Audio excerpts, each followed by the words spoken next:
Hello and welcome to this week's episode of Astral Observatory, the weekly show where I sit down and give my opinion on something related to Legend of Zelda. And before we get started, I just wanted to give you guys a quick thanks for the support you guys showed when I missed the episode last week. You guys left a lot of really nice comments and it didn't go unappreciated.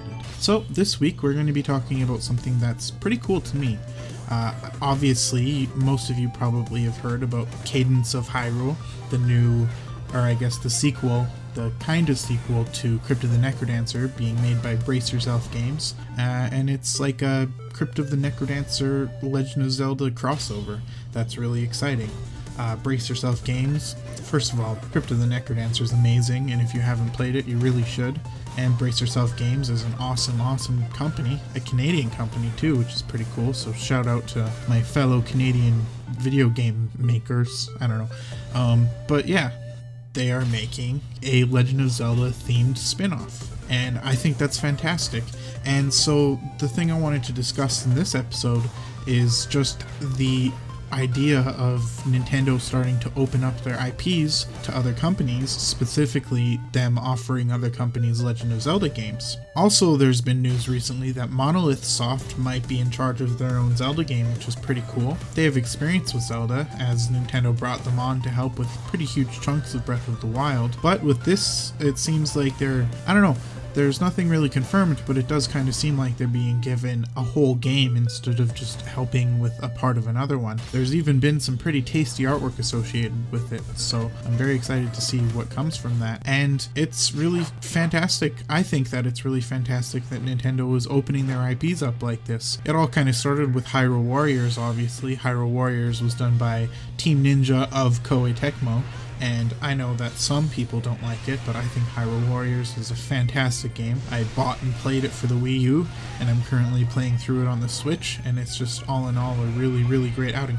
I don't even like most Dynasty Warrior games, but I just love Hyrule Warriors, and the idea of Nintendo opening their IP up to more indie companies is really exciting, because while games made by big companies like Koei Tecmo and Team Ninja is pretty exciting, and while Monolith Soft making an entirely new Zelda game is pretty cool too, I think the idea of indie people having access to such a big series as Legend of Zelda is a very, very thrilling prospect, because, you know, there's a lot of types of games that are they're not going to come out from big publishers, they're only going to come out from indie companies, and Crypt of the Necrodancer is a great example of that. And it really brings to mind all the other cool Zelda games we could get from these indie companies. And that really excites me. It seems to open a lot of doors. Now, obviously before this, Nintendo has recruited outside developers to work on the Legend of Zelda games, and this has obviously come with pretty mixed results. On the really fantastic end, we had the Oracle games, Oracle Seasons and Oracle of Ages, that were developed by Capcom, and those are amazing.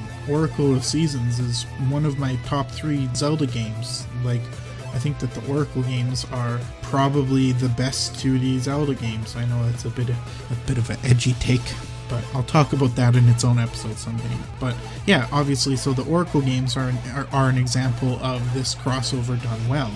And then on the other end, we have, gee, it sure is boring around here. It is written, only Link can defeat Ganon.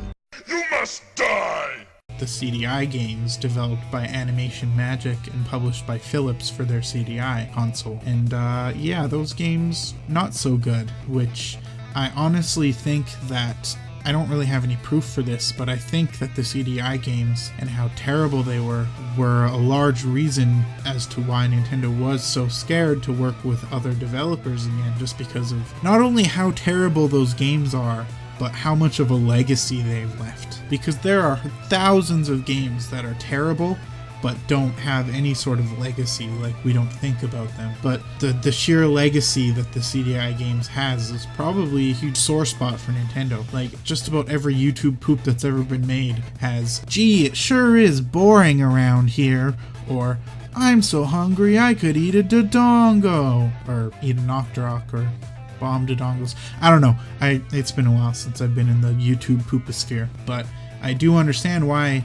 Nintendo has been so hesitant to work with outside developers again, but I guess the first game I can really think of that has involved them leasing their IP out was actually Hyrule Warriors, and then they had Mario plus Rabbids, and both those games were really, really fantastic. So I think that probably gave them a lot of encouragement to go ahead and start working with other people. And here we are, Cadence of Hyrule being made by an indie company. Like that's so thrilling for me. And it just makes me think of all the possibilities for future sort of Legend of Zelda spin-off games. Like, I can't even put into words how excited for Cadence of Hyrule I am. Crypt of the Necrodancer is one of my favorite indie games of all time, and the idea of a sequel being, reflavored with Legend of Zelda is just like, it's horrifying to think about how much time I'm probably going to put into that game. But it really does make me think of all the other kind of indie games that they could make with the Legend of Zelda name associated to it. Like, I don't know if you've played FTL, but it's like a really fantastic roguelike, and I think that there's obviously Cadence of Hyrule is going to be a roguelike, but I think there's a lot of room for non-rhythm themed roguelikes with Legend of Zelda attached to it. Like, could you imagine a Darkest Dungeon type game with the Legend of Zelda, where you're going through like classic Legend of Zelda temples in the style of Darkest Dungeon? And even outside of roguelikes, like, I think that there's so many interesting things that you could do with the Zelda properties. You could make really interesting strategy games with them. You could make really interesting puzzle games with them. I think there could be room for a really fantastic Legend of Zelda sort of 2D side-scroller, a la Legend of Zelda 2, but, better. And, I think there could be really fantastic Legend of Zelda adventure games, point-and-click adventure type games. And, I think that there could be, if they wanted to bring back the sort of spirit of Four Swords Adventure and do some sort of 4-player crazy mayhem type game, they could, pull the Towerfall developers over and let them make a Legend of Zelda 4-player arena fighter full of crazy shenanigans. Like, I really think that there is a lot of untapped potential in the Legend of Zelda series, and that potential could be very easily accessed by leasing out these fantastic indie developers to work on these Zelda games.